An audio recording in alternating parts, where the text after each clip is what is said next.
ನನ್ನ ಮಾತನ್ನು ಕೇಳಿ ನೀವು ನೋಟ್ ಮಾಡಿಕೊಂಡು ಉತ್ತರ ಕೊಟ್ಟರೆ ಫ್ಲೋ ಕಟ್ ಆಗಲ್ಲ, ಇಲ್ಲ ಫ್ಲೋ ಕಟ್ ಆಗುತ್ತೆ. ಈ ನನ್ನ ದೃಷ್ಟಿಯ ಪ್ರಕಾರ ಸಂವಿಧಾನದ 19ನೇ ವಿಧಿ ಅದು ಸರ್ವೋಚ್ಚ ಬೇಸಿಕ್ ಸ್ಟ್ರಕ್ಚರಲ್ಲಿ ಬರುತ್ತೆ. As per the Supreme Court ಹೇಳಿರುವಂಥ ವಿಮರ್ಶೆ ಪ್ರಕಾರ ಅದೊಂದು ಬೇಸಿಕ್ ಸ್ಟ್ರಕ್ಚರಲ್ಲಿ ಬರುತ್ತೆ. ಹಾಗಾಗಿ ಈಗೇನು ನೀವೇನು ತಂದಿದ್ದೀರಿ ಇದು ಪೊಲಿಟಿಕಲ್ ವೆಂಡೇಟವನ್ನು ಹೊಂದಿದೆ ಅನ್ನೋದು ನನ್ನ ಅಭಿಪ್ರಾಯ. ಈ ಒಂದು ದೃಷ್ಟಿಯಲ್ಲಿ ನೀವು ತಂದಿದ್ದೀರಿ ಅಂತಕ್ಕಂಥದ್ದು.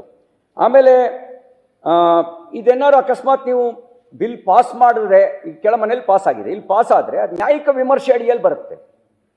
ನೀವು ಅದನ್ನು ವಿಮರ್ಶೆಯಿಂದ ಹೊರತಾಗಿ ತರಲಿಕ್ಕೆ ಸಾಧ್ಯ ಇಲ್ಲ.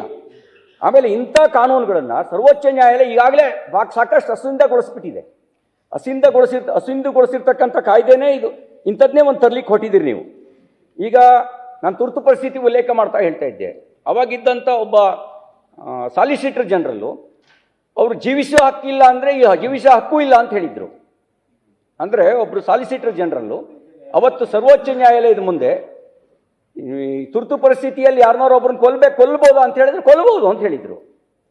ಆ ರೀತಿ ಒಂದು ವಿಮರ್ಶೆ ಮಾಡಿದ್ರು. ನಾವು ಅಂಥ ಕಾರಣಕ್ಕೋಸ್ಕರ ನಾನು ನಿಮ್ಮ ಈ ಬ್ಯಾಕ್ಗ್ರೌಂಡಿಗೆ ನಾನು ಹೇಳ್ತಾ ಇದ್ದೀನಿ. ಆಮೇಲೆ ನೋಡಿ, ಇದು ತನಗಾಗದೇ ಇರತಕ್ಕಂಥ ರಾಜಕೀಯ ನಾಯಕರನ್ನ, ಧಾರ್ಮಿಕ ಮುಖಂಡರನ್ನ ಉದ್ದೇಶಪೂರ್ವಕವಾಗಿ ಗುರಿಪಡಿಸುವಂಥ ಸಾಧ್ಯತೆಗಳಿದ್ದಾವೆ. ತಿಳಿಯದೇ ಮಾಡಿದ ಭಾಷಣ ಫಾರ್ವರ್ಡ್ ಮಾಡೋ ಮೆಸೇಜ್ ಕೂಡ ಅಪರಾಧ ಅಂತ ನೀವು ಹೇಳ್ತಾ ಇದ್ದೀರಿ. ಅದು ಕೂಡ ಅಪರಾಧ ಆಗಿಬಿಡುತ್ತೆ. ಗೊತ್ತಿಲ್ಲದೆ ಫಾರ್ವರ್ಡ್ ಮಾಡ್ತಾರೆ.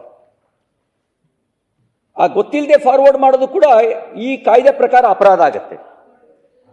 ಆನ್ಲೈನ್ ಮಾಹಿತಿಯನ್ನು ಹಂಚಿಕೊಂಡ್ರೂ ಕೂಡ ಅದು ದ್ವೇಷ ಅಂತ ಪರಿಗಣಿಸಲ್ಪಡುತ್ತೆ ಅಂತ ಹೇಳ್ತಾ ಇದ್ದೀರಿ. ಅಂಥವ್ರು ನೀವು ಮಸೂದೆ ಅಡಿಯಲ್ಲಿ ಶಿಕ್ಷಿಸಬಹುದು ಅಂತ ಹೇಳ್ತಾ ಇದ್ದೀರಿ. ಸಾಮಾನ್ಯ ನಾಗರಿಕರು ಬಳಸ್ತಕ್ಕಂಥ ವಾಟ್ಸಪ್ ಬಳಸ್ತಕ್ಕಂಥ ಜನರಿಗೂ ಕೂಡ ಇದು ಅಪಾಯಕಾರಿಯಾಗುತ್ತೆ. ಅಪರಾಧದ ಉದ್ದೇಶ ಇಲ್ಲದೆ ಇದ್ರೂ ಕೂಡ ಅವನು ವಾಟ್ಸಪ್ ಬಳಸಿ ಯಾವ್ದಾದ್ರು ಒಂದು ಫಾರ್ವರ್ಡ್ ಮಾಡಿದ್ರೆ ಈ ನಿಮ್ಮ ದೃಷ್ಟಿಯಲ್ಲಿ ಇದು ಅಪರಾಧ ಆಗುತ್ತೆ. ಮತ್ತೆ ಪೊಲೀಸರಿಗೆ ಹೆಚ್ಚಿನ ಅಧಿಕಾರ ಕೊಡುತ್ತೆ. ಇದು ಪೊಲೀಸ್ ರಾಜ್ಯ ಅಲ್ಲ, ಇದು ಪ್ರಜಾಪ್ರಭುತ್ವ, ಪ್ರಜೆಗಳ ರಾಜ್ಯ. ಪ್ರಜೆಗಳ ರಾಜ್ಯವನ್ನು ಪೊಲೀಸ್ ರಾಜ್ಯವನ್ನಾಗಿ ಮಾಡ್ಲಿಕ್ಕೆ ಹೊಟ್ಟಿದ್ದೀರಿ. ಕೇವಲ ಅಶಾಂತಿ ಉಂಟಾಗ್ಬೋದು ಅನ್ನೋ ಹಿನ್ನೆಲೆಯಲ್ಲಿ ಜಿಲ್ಲಾಧಿಕಾರಿ ಯಾರನ್ನು ಬೇಕಾದ್ರೂ ನಿರ್ಬಂಧಿಸ್ಬೋದು, ಸಾರ್ವಜನಿಕ ಕಾರ್ಯಕ್ರಮಗಳನ್ನು ನಿರ್ಬಂಧಿಸ್ಬೋದು, ಧಾರ್ಮಿಕ ಮೆರವಣಿಗೆಗಳನ್ನು 30ರಿಂದ 90 ದಿನಗಳ ಕಾಲ ನಿರ್ಬಂಧಿಸ್ಬೋದು. ಇದು ತುರ್ತು ಪರಿಸ್ಥಿತಿಯ ಸಂಕೇತ ಆಗುತ್ತೆ. ಅಂದರೆ ಪ್ರಜಾಪ್ರಭುತ್ವದ ಅಡಿಯಲ್ಲಿ ತುರ್ತು ಪರಿಸ್ಥಿತಿಯನ್ನು ಹೇರದೆ ತುರ್ತು ಪರಿಸ್ಥಿತಿಯ ವಾತಾವರಣವನ್ನು ಸೃಷ್ಟಿ ಮಾಡ್ತಕ್ಕಂಥ ಒಂದು ಉದ್ದೇಶ ಈ ಬಿಲ್ಗಿದೆ. ಸಾಕ್ಷ್ಯಾಧಾರಗಳು ಇಲ್ಲದೆ ಕಾರ್ಯಕ್ರಮಗಳನ್ನು, ಹಬ್ಬಗಳನ್ನು ತಡೆಯೋದಕ್ಕೆ ದಾರಿಯಾಗುತ್ತೆ. ಮತ್ತು ಜಾಮೀನು ರಹಿತವಾಗಿರ್ತಕ್ಕಂಥ ಕಠಿಣ ಕಾಯ್ದೆಯ ಮಾತನ್ನು ಹೇಳಿದ್ದೀರಿ. ರಾಜಕೀಯ ಟೀಕೆಗಳನ್ನು ನೋಡಿ, ನಮ್ಮಲ್ಲಿ ಭಾರತೀಯ ದರ್ಶನಗಳು ಪ್ರಶ್ನಿಸೋದಕ್ಕೆ ಅವಕಾಶ ಕೊಡ್ತವೆ. ಟೀಕೆ, ವಿಮರ್ಶೆ ಇಲ್ಲಿರುವಂಥ ಒಂದು ಸ್ವಾಭಾವಿಕವಾದ ಗುಣ, ಭಾರತದಲ್ಲಿರುವಂಥ ಒಂದು ಸ್ವಾಭಾವಿಕವಾದ ಗುಣ. ಪ್ರಶ್ನಿಸಬಾರ್ದು, ಟೀಕಿಸೋ ಹಾಗಿಲ್ಲ ಅನ್ನೋದು ಅದು ಭಾರತೀಯ ದರ್ಶನಗಳು ಹೇಳಿರೋದಲ್ಲ. ಮಧ್ಯಪ್ರಾಚ್ಯದಲ್ಲಿ ಹುಟ್ಟಿದ ಕೆಲವು ಸಿದ್ಧಾಂತಗಳು ಮಾತ್ರ ಪ್ರಶ್ನಿಸೋದಕ್ಕೆ ಅವಕಾಶ ಕೊಟ್ಟಿಲ್ಲ, ಟೀಕಿಸೋದಕ್ಕೆ ಅವಕಾಶ ಕೊಟ್ಟಿಲ್ಲ. ಇಲ್ಲಿ ಭಗವಂತನಿಗೂ ಕೂಡ ನಿಂದಾಸ್ತುತಿ ಅಂತಿದೆ. ದೇವರನ್ನು ನಿಂದಿಸೋದು ಕೂಡ ಒಂದು ಸ್ತುತಿ, ಇಲ್ಲಿ ಅದನ್ನು ನಿಂದಾಸ್ತುತಿ ಅಂತ ನಾವು ಕರಿತೇವೆ. ಹಾಗಿರಬೇಕಾದ್ರೆ ನೀವು ಆ ಟೀಕೆಯನ್ನು ಕೂಡ ಸಮುದಾಯಕ್ಕೆ ಭಾವನಾತ್ಮಕ ಹಾನಿ ಉಂಟು ಮಾಡುವ ಮಾತುಗಳು ಅಂಥೇಳಿ ತಿರುಗಿಸಿ ಕೇಸ್ ಹಾಕ್ಬೋದು, ಟೀಕೆಯನ್ನು ಕೂಡ. ಮತ್ತು ನೀವು ಪಟ್ಟಿ ಕೊಟ್ಟಿದ್ದೀರಿ.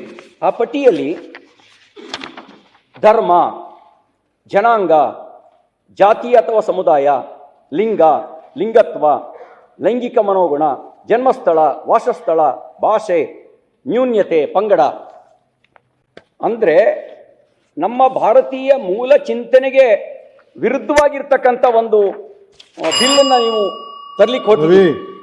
ಬಿಲ್ ಮಾಡ್ತೀನಿ ನಾನು 13-14 ಮಂದಿ ಅವ್ರು ಮಾತಾಡೋರು. ಈಗ ನಾನು ಈ ಬಿಲ್ ಮೇಲೆ ಮಾತಾಡ್ತಾ ಇದ್ದೀನಿ, ಇನ್ನೂ ನಾನು ಆ ವಿಷಯಕ್ಕೆ ಬಂದೇ ಇಲ್ಲ.